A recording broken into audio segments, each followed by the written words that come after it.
on behalf of the team at WiseKey, I would like to welcome you on our third webinar today. We will be talking about how to make an NFT or how to produce an NFTs, the do's, the don'ts, what it should look like. Should it be animated? Should it be a JPEG, a very high definition picture, of a still image? And to do that, I'd like to welcome our speakers today, Mr. Ashok Ranadiv from Casper Labs, who is based in India and who's helping us develop our new WiseArt Entrusted NFTs platform.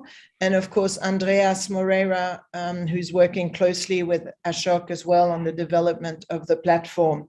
So thank you very much, both of you, for being with us today. And thank you for our audience. I believe it's quite a large audience today, so welcome.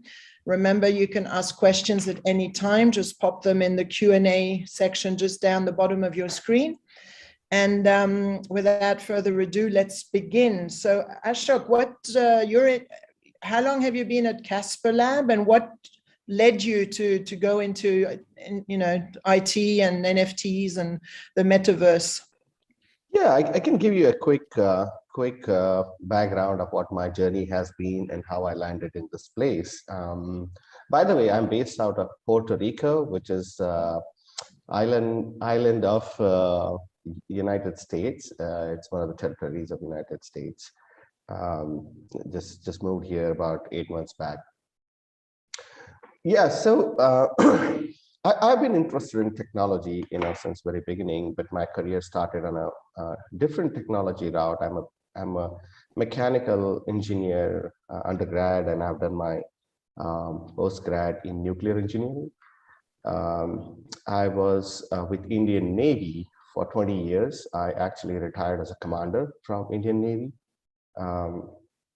Thereafter, I did a B school and joined Google in India. I was with Google for 12 years, India for about 4 or 5 years, then Singapore for 3 years, and then they moved me to US for about 4.5, 5 years. Sometime in 2019, when it was 12 years and my kids were, out of the house, I was kind of thinking what to do next. And blockchain came up as technology area of interest. So Casper Labs happened then, when Rinal, our CEO, and Meda, CTO, kind of convinced me that this is the next big thing for the mankind. So in July 2019, I actually moved to Casper Labs, and I've been with Casper Labs for now 2 years, 2.5 years now. Fantastic. In Casper Labs, it's been a little weird journey to the technology. It's not very straight what you see these days, right? But it's been fun. I take care of professional services for Casper Labs, Director of Professional Services, in which I work with enterprises and strategic partners like Wise.art, WiseKey, to develop unique solutions for solving enterprise business problems by using Casper's blockchain technology. Okay, I can well imagine, being a commander on the Navy, that you would have had already some security issues as well within your communications and all that sort of thing. Is that correct? I mean, yes. So I have to keep that part of my life in complete darkness, and I don't peep into it, and I don't let anybody else peep into it too much. My wife didn't know what projects I'm working on. What am I doing? So you fell in the right place with WiseKey, who've been professionals for 25 years in cybersecurity. Yeah. So that's cool. Andreas, what led you? You're a bit of a younger generation. What led you to this world, this metaverse? Yeah, thank you, 16. That's correct. I mean, it's fair ado. It's normal, I would say. In my case, I had the lots of exposure to technology since I'm a 19 kids baby, right? I was born with the internet. I'm a digital native, and I've been a lot of the time with my dad that has been working in the UN as a cybersecurity expert, and then he launched WiseKey. So obviously I was exposed to a lot of cool tech when I was very young, and this really shaped my interest into digital technologies. I've been doing studies in EPFL, computer science, and I've really, I've always been a geek, playing video games, looking cool tech, playing with the drones and cool toys. And blockchain really caught my interest because I was too young to see the internet boom and come to the life of billions of people in the world. But I'm seeing very similar things happening with blockchain, right? I mean, we're at the very early stage of blockchain technology, and the fact that this new technology is empowering millions and billions of people to really not only share information as in the digital age where we're doing on internet, but be the owner and be the digital bank, be the sole purpose of owning your financial freedom, right, on cryptocurrency. And this is a bit, like a new vision that people are having with this more like liberties and uses this tech. But I've always been so very keen to look into this, and I've been working it for a few years in WiseKey to bring this new model. And obviously for NFTs, we're going to talk all about NFTs during this webinar, but it is really booming. There's lots of cool stuff that's happening right now. Absolutely. Thank you, Andreas. It's true that it's moving extremely, extremely fast, and we're looking at already 3D, like we were a 2D platform. Now with the Web3, it's going to get even more exciting, I suppose. So I have to tell the audience a little bit of maintenance. We are recording this webinar, and so it's important that we will be sharing the recordings on our social media. Please don't forget to pop your questions down below. I've already got one comment from a gentleman in Paris, Thierry Salah. Hello, everybody. So he's just saying hello. So thank you for being there, Thierry. At WiseKey, the WiseArt platform is fairly recent, right? So we're still in development phases, but we've started with our Basel and Miami week, which is the biggest event. And this year it's really been big on the NFTs and everything. So we've started to upload our artists. So what is it that you need? If you're an artist today, Andreas, and you decide, or like for example, Daniel Ibarra, behind me, I have a work. Daniel Ibarra is not of the he's baby boomer generation, not so much the younger generation. What would he have to do to come and see you? What does it need? Yeah, obviously. Yeah, this is very interesting. I mean, it is fairly easy today to create NFTs. I mean, not only with us, right, but with any partners. Today, basically, to create an NFT, you just need a media file. So it could be a JPEG, it could be a MP4, a video, an image, a song, or it can even be text. Any media file that can be digitalized can be created as an NFT. There's a process. Then it depends on the blockchain, right, they're using. So obviously we have Ethereum, we have Polygon, we have obviously Casper Labs that are all enablers of creating those tokens. So the tokens usually they follow a format. For example, in Ethereum, it's called ERC-721, which dictates the properties of the tokens. So, for example, a very basic property of an NFT is by nature, they're unique and they cannot be exchanged with a different one because they will always be different and they will always have unique properties that they tell them apart. So for an artist that is interested into creating those NFTs, obviously you need the digital content, but then it's fairly easy, right? If, for example, they're on board with us on Wise.art, they have to submit then all the digital files. But as well, what we're doing on Wise.art is our key differentiator is we are actually asking people to document, artists to document their digital pieces. So either they're the artist or they're the owner. In some cases, we have owners that they possess like some digital content or even some physical content that they wish to create as an NFT. And what we just want to have is some proof that they're the owners of those digital assets, that they can provide us with some kind of provenance information, certificate of authenticity, and even right of use, right? What we're also putting in the platform is we're putting a digital contract, whereas the people who are purchasing an NFT have to abide, right? I mean, for example, if I buy a very cool NFT on the platform, but the author doesn't want me to print this on a t-shirt and try to sell it, this can be specified into a contract, right? That can be settled into the blockchain layer as well. So it's very easy. They just need to contact us and we can discuss about all of the commission required. Yeah, thank you. The Wise Art platform has that particularity that it is vetted by myself and a committee of experts, and also we tend to really apply the KYC protocols, which the Swiss banks apply as well. So we know who we're dealing with, both on the uploading side and on the side of those who access the gallery, if you like, and who want to buy.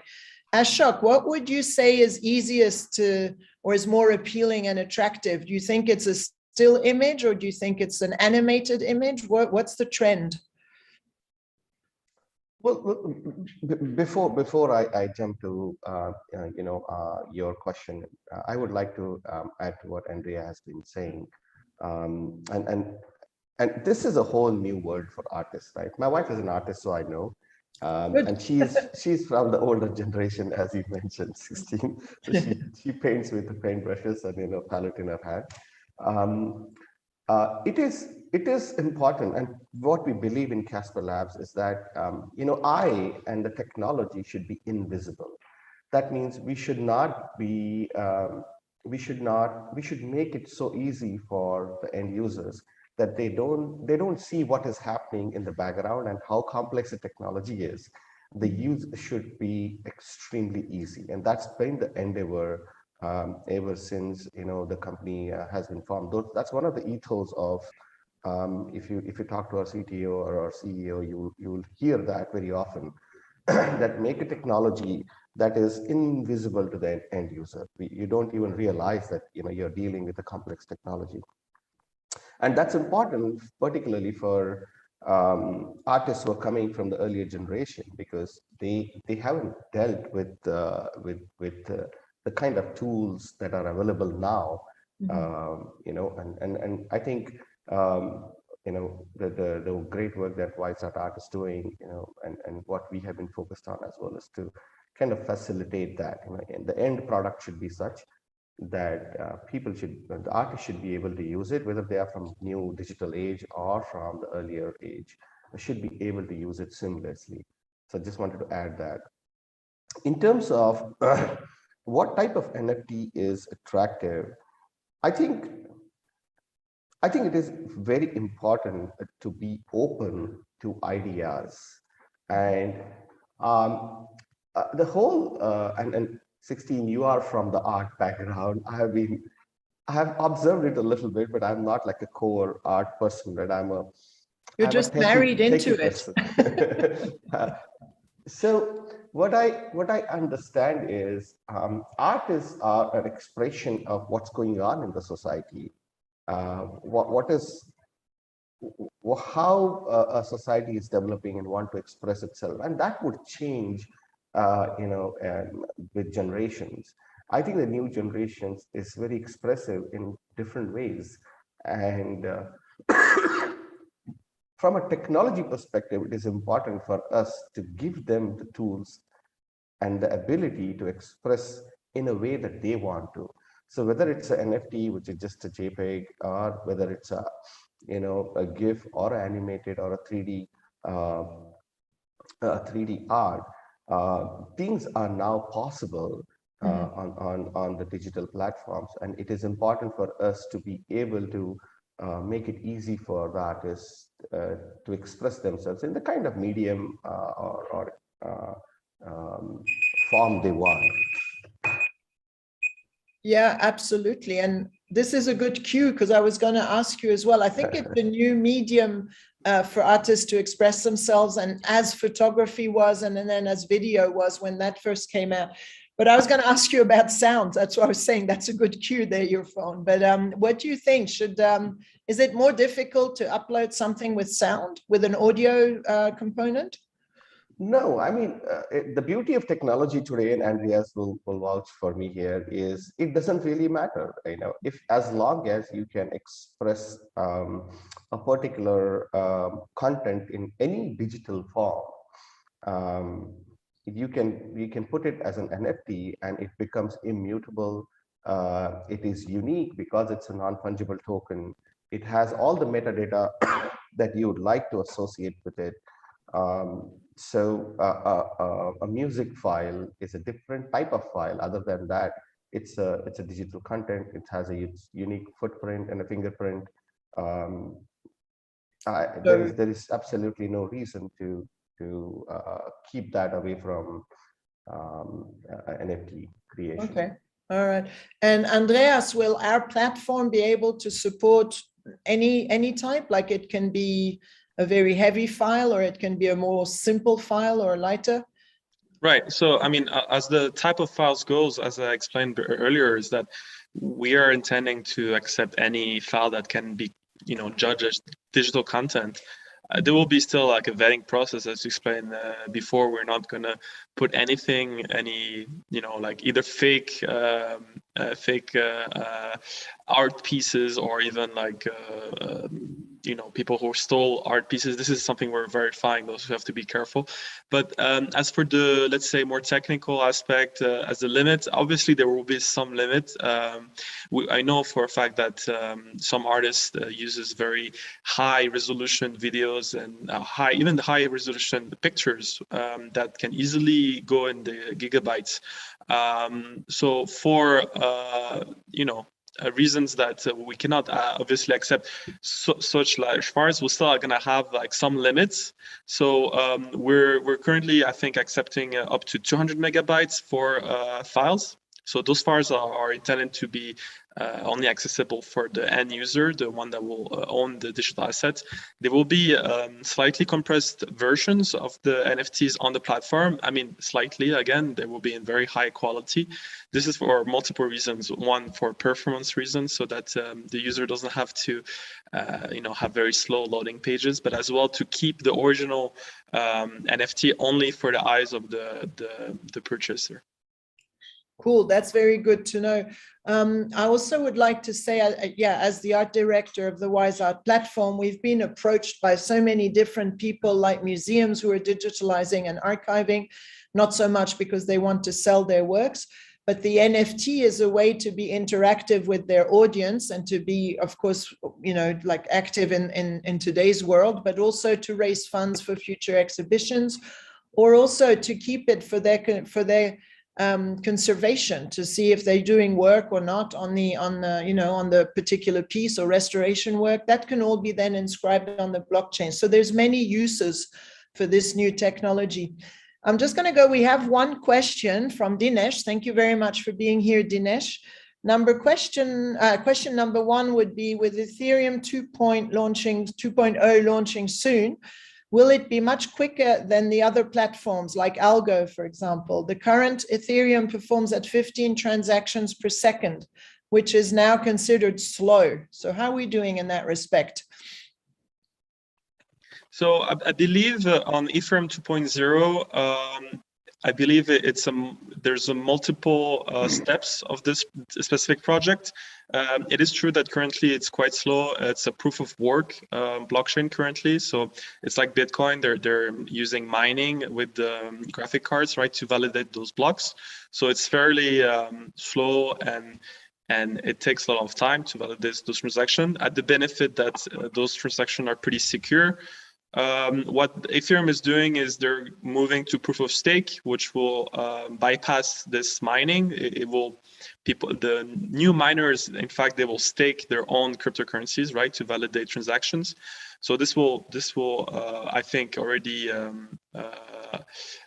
increase the ratio of number of transactions, I think, by maybe 50 or 60. If you look at different proof of stake blockchains, usually you're in the 50s transaction per second. I think as well, Ethereum, what they're gonna do, they're gonna implement sharding. So, I mean, I'm not gonna go too much into details, but I don't want to bore you with the details. The idea is that it will divide the amount of transactions to be verified among the participants. So, lots of transactions can be verified more quickly. But then again, we have to look into the security aspects if this is still gonna be very secure. Compliance, yeah. I would love to add to what Andreas was mentioning here. If you really look at Ethereum's roadmap, Ethereum 2.0 is still proof of work. It's kind of using proof of stake somewhere, but it's not a complete proof of stake, right? It's not really made any significant difference to their throughput. Ethereum 3.0, and one thing really important to first acknowledge is that the whole NFT industry and what we see today, there has to be a credit given to Ethereum and the work that they have done, right? They opened up this very new aspect of this industry, and what we have today, it's definitely the credit goes to Ethereum. At the same time, though, the technology is old now. If you really look at, there are several aspects now that we need to be carefully, we need to understand carefully. One is in Ethereum's roadmap. If you look at Casper, we are already at Ethereum 3.0, not even 2.0. We are at 3.0, which is a full proof of stake implementation using WebAssembly and smart contracting, a better smart contracting platform, and that is going to take another couple of years. That's been getting delayed. It might take Ethereum about 2 to 3 years to actually reach where we already are. That's crazy. I mean, that's how technology works, right? The younger generation is faster, more nimble, and quicker. The other thing is the ability to develop smart contracts, right? Like if you're working with Ethereum, you work with Solidity, you need to know that language. You need to have developers who know that language. The pool gets limited. Working with proof of stake network like Casper, you have ability to work in the latest software like Rust to create your smart contracts, and we have SDKs which are every language like JavaScript, Java, C++, Python, Golang. You can interact with the blockchain using any of these. So it immediately increases the pool of software developers that you're dealing with and reduces your risk, the key man risk that you have. Oh, I'm dependent on one software developer, and if that person leaves, I'm stuck. It's a situation if you're dealing with Solidity, because that's kind of a unique skill, and not many people know it. And the third aspect, which is very important, and particularly for artists, is the proof of work is not good for environment, right? There are environmental concerns, and the power consumption is incredibly high. This is particularly the younger generation, and artists are very conscious of environmental and sustainability goals. All the brands are very conscious. If you compare Ethereum with Casper, and there are, we've done the research and the data, we are several 100,000 times more efficient, because the logic is the power of computing is actually going towards the computation that is required to be done, and not creating solving a math puzzle to secure the network. The security of the network is ensured by the stake that the nodes are providing, which is an economic security. So there is the fundamental change there in the way we are looking at, and I think there are options available, and you don't have to hold your breath for Ethereum 2.0, 3.0. Okay, that's a good answer. Dinesh, I hope we've covered you. You've got another question which would be addressed to both of you about music NFTs along with fractional royalties. In particular, will WiseKey be able to support music NFTs? Yeah, I think we will, right? Yeah, I mean, I don't think I have to detail my answer too much. Yeah, obviously, this is one of the aspects we would like to see. I think it's very cool that some independent artists, instead of seeking a label, or it can be a painstaking, process, they go and upload their pieces as NFTs. This could be very fun, I think, for the music industry. Mhm. Yeah, and there is another part to Dinesh's question. He's talking about fractional royalties distribution. So if we look at the current implementation of ERC 721 on Casper blockchain, the NFT and we have a comprehensive solution of NFT, KYC contract as well as auction contract, right? And so the way it has been implemented is royalties can be distributed through the smart contract, at the time the purchase is executed or the auction is complete. So a big capital yes there for implementing automatic distribution of royalties. Yeah, I think it will also be a huge collectible. There's that collectible aspect to it, and a lot of people will adhere to that. I mean, again, back in for us baby boomers, the the vinyls, which are, by the way, all coming back. I wish I hadn't gotten rid of my collection, but I mean, there was that idea that you had all these collectible pieces, and it's the same with in that respect with basketball and the hot shots and that sort of thing. People tend to like to collect things, and I think the NFTs is the perfect medium to do that. We have another question. Will WiseKey have their own tokens within their wallet? Dinesh again feels like everybody within this space has tokens. My 10-year-old neighbor has his own gaming token, and it trades for $0.125 within the market of a $750,000 cap. So poor Dinesh feels left behind. Don't worry, you're not alone, Dinesh. I'm also way behind there. So what is that? Why how does that happen? What's the pricing? How does one do the pricing? Well, first of all, good job on your neighbor. You already understood how this is working.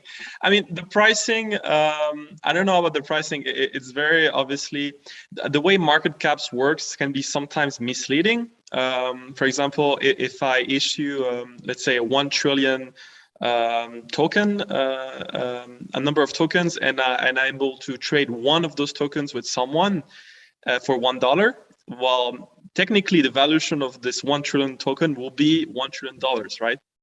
I think the very important metric, right, that we have to pay in mind is as well volume, to see how many actual traders and how many people are, like trading this specific token, to see the interest. But I mean, I'm not going to go much more in details with this. I'm going to go more to the first question, was if WiseKey is going to have their own token for the platform. I mean, the answer is yes. We won't have it currently now, because obviously we're really focused into bringing the marketplace into fruition, to have lots of artists working with us, to have very cool technology partners like Casper Labs working with us to propose a very cool mechanism that we can only afford with some of those blockchains. And yes, we have a roadmap in our future. We have token integration to have even more very cool stuff that will be unlockable for the token holders for the platform. Cool, that sounds good. I can say that we've already got a few artists now uploaded on the platform. We've got some animation. We've also worked with a few artists who are going to get inspired by archival or items with archive value. For example, parchments from museums, or like unique papers from the Red Cross, things like that. And these artists are very creative in order to make that piece, again, collectible. So you'll have the physical piece, and then you'll have that digital piece. One of them is Pedro Sandoval. He's currently working on a very, very prominent collection in Spain of old masters. So, we're very excited about that. So watch this space. We have another question from Gianluca. Thank you for being there. It's more like a comment. He says the NFTs may assist in promoting bands. I know that Gianluca is in the music industry, so that's where that question is coming from. So it hasn't, bands that haven't received high volumes of clicks so far on the normal streaming services. So yes, NFTs can be another tool actually to get visibility. Yeah. Yeah. Okay. My next question to you two would be, what's the blockchain? Can you explain to us a little bit? So once you've done your NFT, what happens? It's sold, and then what happens? So as for the life cycle of the NFT itself? Yeah. So, I mean, pretty much the cycle continues, right? The new owner will possess an NFT, and they can do lots of things with it. They can just keep it for safekeeping for later. You have to think that some people, they do this for profits. They're traders. They try to swap NFTs depending on what's the hottest NFT that's on the market and do it for profit. Some people, they just do it because they actually and genuinely care about the art and they wish to expose it and to participate in this new phenomenon where they can be the sole and provable owner of a digital asset. We have been discussing with lots of very cool technology partners.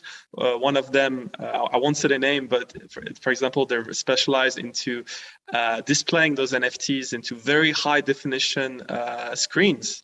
As far as in a gallery, for example, I mean, they're very specialized on this, and they can even like give you the certificate of ownership of an NFT.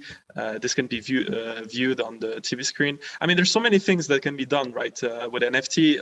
There's lots of stuff about the metaverse. Some people, they love the idea. Some people, they despise it. I mean, it's a very interesting concept, but I do think that it is somehow where we're setting on in the future. Not necessarily in the short term, but in the next few years, next few decades, I do think we'll all have a kind of metaverse presence as we do have currently with normal internet presence via social media, for example. Mm-hmm. Okay. How expensive is it? For example, as you said, Ashok, I'm from the art world, so I know people who buy because they like art, like Andreas was saying. Other people buy for investment and put it in the free port. But at the end of the day, the physical piece needs to be stored somewhere in proper conditions, which is usually a little bit more expensive than the humid cellar downstairs. And you need to be insured. You need to do all sorts of things, protected from light and all that. Obviously, on the digital world, that doesn't happen. So once you've got your NFT collection and it's on the blockchain, does it cost you anything? It would depend on certain parameters. The storage on chain does cost you, but it also depends on the way the costs are implemented on the chain, right? Currently, if you look at, and that's one of the unique propositions and differentiators also for new generation blockchains like Casper Labs, right? Casper, so the transaction fees or the fees to deal with NFTs are extremely high at this point in time on Ethereum. Right? I mean, it's really high to a level where it's actually not helping with the growth of the industry in spite of so much of push and demand from the market and from the users. The trading fees are very high and they are halting or obstructing the growth of the technology and the users. But new generation blockchain like Casper network, the fees are extremely low, like they are in sub-cents, a fraction of a cent. And that is helping. The moment you remove extra fees and make it more accessible to people, and that's, I think, the beauty of the the chain.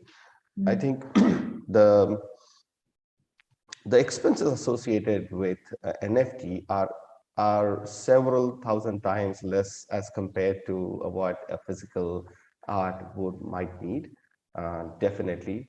And as Andreas mentioned, there is provenance that is associated with NFT. So you have the proof of ownership attached to the NFT as long as you keep your keys safe. You're not going to lose it, and it's the beauty of the digital world. Yeah. But definitely, the fees are extremely low, at least in Casper, they are in like fraction of a cent at this moment in time. And we are also working on some innovation to reduce it even further. Okay. Is that also something geographical? I mean, we have all known, I've worked in banks before as well as in the art world, and like the help desk is always located in India. So and whenever we have a question, it goes back to Mumbai or somewhere else. Is it low because the workforce is cheaper, or has nothing to do with it? I wouldn't say it is. So the improvement in technology always brings down costs. That's one of the purpose. Otherwise, why will the technology be adopted, right? You're bringing down cost to the end user. That's really important. I think people go to India because the talent is available. If you want to move that operation somewhere else, you don't have people to get your work done. So I think it is important to understand from a user perspective, what is it that you're looking for, right? There are many platforms, and as Wise.Art has established itself as something where KYC is associated, where the ownership is guaranteed and authenticated and checked. It is important to establish what is your differentiator in the market where you are going. There are many players out there, and for an artist, they should be then choosing, what's their preference, what is it that they are looking for. Yeah. The underlying blockchain provides the security and ability to transact. It is important. It would be difficult for artists maybe to think and go through all the details of smart contracts and understand what is it. So I think that's a role that the platforms like Wise.Art would play. That becomes opaque to the artists. They don't have to worry about it. No, so when Wise.Art is working with Casper Network, they are guaranteed that the security is guaranteed, right? Because there are several, the stake, if you look at, is several billions of dollars of stake in ensuring the security of the network. Yeah. So it is important for, I would say, rather, the platforms to work with secure networks so that they can provide that security to their end users. Absolutely. Yeah, provide that peace of mind as well, and that extra white glove service to accompany people to get the best results for what they're looking for. Right. Right. We have another question from Marcella. Thank you very much for being here. I know Marcella is from Canada, so she's a regular listener. So again, welcome. Her question is probably more to Andreas. Will I be able to buy an artwork from Wise.Art and then sell it on another platform? Mm-hmm. Yeah, I see. Hi, Marcella, by the way. So there's a few things we have to consider. First, there's the technology layer. So Wise.Art, we're currently are working with Casper Labs to bring the whole ecosystem to be able to mint and trade NFTs on their chain.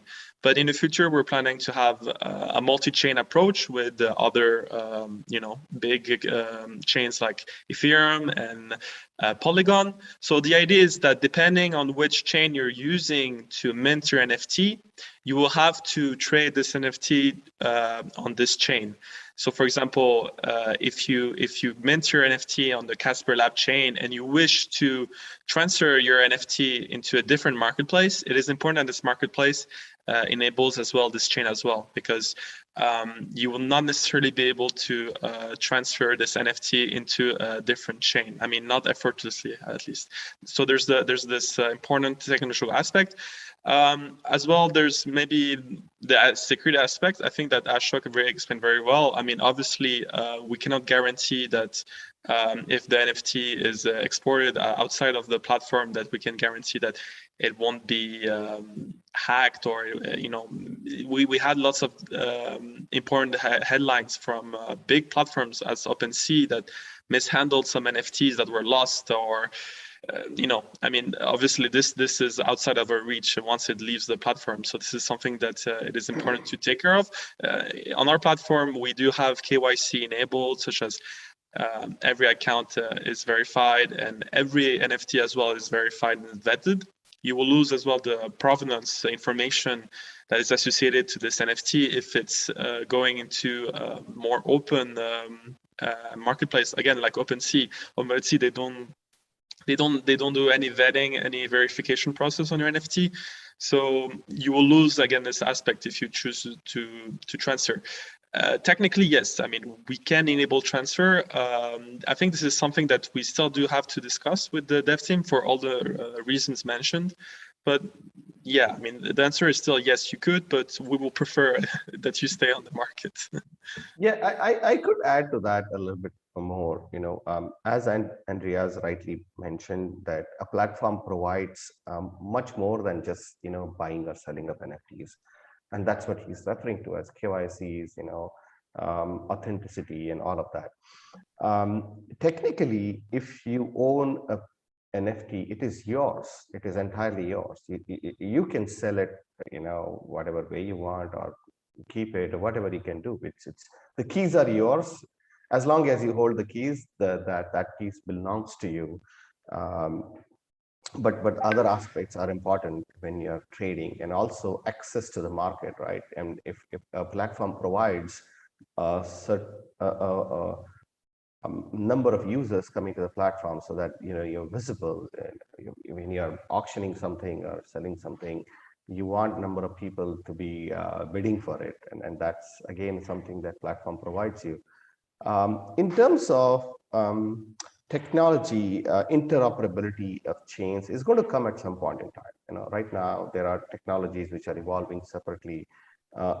So, but the core standard that NFT uses, which is called as ERC-721, is something that is being used by everybody. People have made advanced, additions to it, like Casper has its own enhancements to ERC-721, but the core standard remains. And sooner or later, there will be interoperability of within chains happening, and what you're saying might be easier to implement in that situation. I hope it helps. Yeah. What about currencies? Because well, like Dinesh's neighbors, invented his own gaming token. Like if you're buying on the platform, or you're uploading on the platform, you're selling with one currency, somebody else wants to buy from his wallet with a different currency. Is this like dollars and euros, and do you just have to have a whole lot of different ones, or how does that work? So I mean, you could eventually, yeah, of course, exchange the NFTs into different currencies. I mean, one thing that most traders do is if they don't have for example, if I list an NFT to sell for 1 Ether, and one of my friends wants to buy it, but they don't have Ether, they have some Casper tokens, or they do have some Polygon tokens. What usually people do either is they go through an exchange, centralized exchange, where they can simply trade off the tokens, enable to process to the transaction, or they can do it via a swap function from their wallet. So this is a kind of a smart contract that is executed directly from their wallet. And this enables to very simply and securely transfer and exchange your tokens with someone else that you don't necessarily know, but this is verified by a smart contract, and it incurs some cost. I mean, I know, for example, on Ethereum is quite expensive to use this swap contract. I will expect that on Casper Lab it's much more efficient, and this is why it's fairly easy. It's not a problem, right? If you don't have the specific token, or even for payments in fiat, right? You will be able to pay either with stable tokens or even with fiat. I mean, if you pay with fiat like Swiss franc, dollars, euro, obviously will not go on chain. You will have to go through like a wire transfer or credit card statement, but it's very easy now to pay with the wallet. Okay, so yeah, and it is becoming more and more easy, right? You can pay with your credit card and debit card, and it's fiat on-off ramps are commonplace nowadays. I wouldn't say that's going to be a issue at all. Okay. Good. We have more questions coming. It's great, guys, in the audience. Keep them coming. One from Lawrence here in Geneva. When you say that when you buy or you transfer your NFT onto an open platform, you might lose the information. Isn't the information on the blockchain? I think this is interesting. I think there's lots of misconception on what actually is the NFT and what the NFT stores. So the NFT itself is, again, as the acronym specifies, it's a non-fungible token, and it's important to really pay attention that is a token. So it is a token that you hold into your wallet, but then what is the image or the video that's associated to it? What about the provenance information? All of this doesn't live on the blockchain, right? Because it will be too costly to move around all this information into the blockchain. So what people do and what we do as well, we upload this information into an IPFS. It's an interplanetary file system. So what allows you to do is to upload all this information, and you keep the link, right? You keep the link to this IPFS into the token. Obviously, there are some problems with this in the future. If you don't maintain this link into the IPFS, eventually your NFT can lose this information. You can lose either the image or the provenance information, and then your NFT that was once a very cool video is blank. There's nothing. There's still a token, because the token is actively traded on the blockchain. It will be forever existing on it, unless you want to burn it. But this information doesn't live on the blockchain. It has to live on a separate link. Yeah, so is the blockchain, storing anything on blockchain is extremely expensive. So, you have certain metadata, as Andy has said, associated with NFT, but the bulk of the information is stored outside. You don't lose it unless, it's a fingerprint of that information that is stored on, which is called as hash, is stored on, so that that there is a one-to-one association between the token and the information that you have on outside of blockchain. Can you expand a little bit then on the decentralized, and now there's something Decentraland, I think it's called. What is that? Decentraland? Yeah. I'm not very aware of Decentraland, other than it's, I believe it's a kind of game, blockchain game, where you can own digital property. Let's say, like, I can own a house, or I can own a street on Decentraland. I don't know too much about this project, other than you can trade those aspects. Yeah.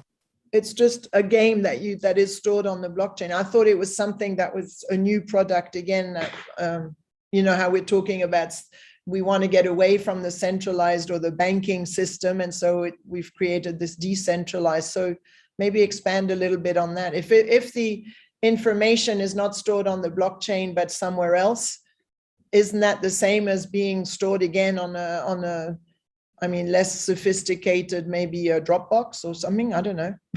Yeah, for example, in the case of Decentraland, again, since it's a video game, and you have all those assets, right? I can own a building, or I can own maybe a country. The token itself, this stays in your wallet, but the assets, let's say the images and the environment, the 3D models, those, they have to live, in a sort of a database. So then the question is, how do you store this information? If you store in a Dropbox, for example, it will be easily, either you can lose it, or someone can access to it and wipe it out, the content. So you have to be very careful. This is why we use IPFS. The access point it's more secure in some way. So yeah. Okay. Yeah, and also replicated. So you won't be able to just delete the information from IPFS. Yeah. Okay. Ashok, you said we shouldn't lose our keys. What happens if we do? Oh, it's like getting locked out of your house with no locksmith available. So that's one of the very important things that you hear people losing their keys and losing bitcoins worth millions of dollars. That's essentially what is happening. Is people are not careful about keeping their keys. So in the decentralized world, you generally work with a key pair. There's a public key and there's a secret key. Public key is the one that you announce and you give away to others so that they can transfer things to you. But for you to transfer what you have in your wallet to anyone outside, you need to use your secret key that's only known to you. So it's really important when you generate, and I couldn't emphasize this more, very, very important for you when you create the wallet and when you generate your keys, keep your secret keys really safe. Take a printout, put it in the bank locker, copy it on a pen drive. Don't lose it, don't give it away, because that's really like giving keys to your safe box to somebody else, and it can be taken from you, and you have no recourse of getting it back. If you don't, if you lose your keys, you lose your ownership, essentially. Well, that's scary, huh? All right, guys. It is scary. If I may add, yeah, it is scary. I think. I mean, there are lots of views on how you should handle the keys. Some people say, please don't leave your cryptocurrencies onto an exchange. You will lose everything. I do think you have to educate the people to understand what are you actually doing. If, for example, you create a Coinbase account and you invest 1 million in Bitcoin and you leave everything there, you have to understand that technically the Bitcoins are not yours. I mean, you did bought them, but you don't have custody of them. Coinbase have the custody of them. So you have to think, are they more safer when Coinbase custody, or are they more safer with you? I mean, I do think currently it's much easier to handle the keys as it was a few years ago. As Ashok explained, we have lots of horror stories of early users storing their keys into their hard drive, and there's a technical malfunction and the hard drive is not accessible. So you have literally a computer worth technically millions or hundreds of millions of dollars, but there's no way to access to the keys anymore. And those keys, they're impossible to guess. They are, I believe, to the power of 100 different combination of keys possible. So good luck finding this. This will take you trillion of years to hack with a computer. So once you lose the keys, that's it. As Ashok explained, that's it. You lose it. So my main idea, my main takeaway is either you leave it into the custody of someone that you really can trust, and trust not to take it from you or not to lose it, or you have to be the soft custody, but then you have to be prepared to understand what is the responsibility behind this. Mm-hmm. And are they, like, visually, are they very long codes, lines of code? Yeah. So, yeah. I mean, for example, on Ethereum or in Bitcoin, those are the private key is a very long string of characters. Usually it's impossible to remember by memory. So what a lot of wallets are using is seed recovery. So instead of having to copy a very long string of maybe 50 or 100 characters that are random, you have to copy somewhat like 12 or 24 keywords. So those can be very random words like table or sun or cat whatsoever. But the idea is that if you put all those random keywords in the specific order, this will generate your private key, and then it's much easier to safe keep. And if you mishandle like a lowercase o with a big letter-case O, this is not a problem, right?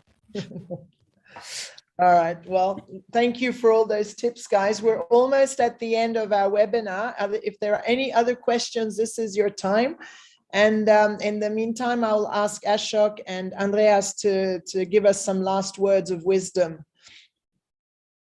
Are you ready to go first, Andreas? Yeah, thank you. I mean, so on the subject of NFTs, don't be afraid, right? You can come and send us a message. We're happy to explain to you how does it work. We're very passionate team about NFTs. I'm on the technical side. 16 is on the artistic side. We work with very cool people like Ashok that are bringing new technologies, and we're very excited, to show you what we'll be able to work together. So feel free to contact us. Yeah, I mean, NFTs is definitely the new technology. It's opening up lots of opportunities, not only for artists, but collectors and users, right? Also business applications like, Casper has marketplace for patents and whiskey barrels and many other applications. So NFTs is a piece of technology that will open up a lot more new opportunities for users.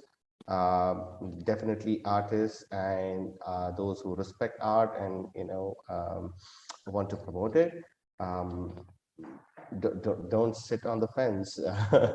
Come explore the technology. I think there is a lot of opportunity here. And you're right, Ashok, in saying that it touches not just the art industry or the collectibles industry or the luxury industry. It goes, from the health industry to the food industry, the fashion industry. It's really, really a global phenomena.